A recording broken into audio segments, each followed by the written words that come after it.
కుర్మా బాంధవులకి నిజంగా అంటే సంపద నన్ను చూసే వరకు తెలియదు నాకు. తను అంటే అంటే మనసు మాత్రం చాలా గొప్పది.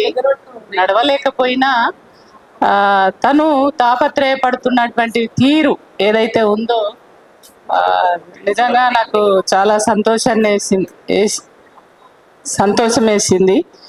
ఎందుకంటే తన ఎప్పుడు కూడా మా జాతి మంచిగా ఉండాలి, మా జాతి అభివృద్ధిలోకి రావాలి, మా జాతి అన్నిటిలో ముందుండాలి, ఖచ్చితంగా చదువుకోవాలి, రాజకీయంగా అన్ని రంగాల్లోకి ముందొచ్చే విధంగా ఉండాలి అని చెప్పేసి ఎప్పటికప్పుడు తన ప్రతి మాట కావచ్చు, తన మెసేజ్లలో కావచ్చు, ప్రతి దాంట్లో కూడా చాలా కొట్టొచ్చినట్టుగా కనబడుతుంది.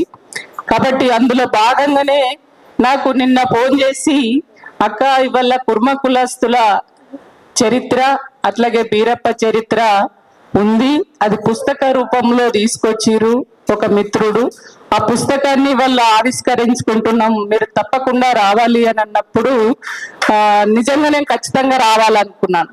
ఎందుకు అని అంటే ఆ చరిత్ర వినాలి, ఆ చరిత్రను విని నేను నేర్చుకోవాలి, వినడానికి మాత్రమే వచ్చిన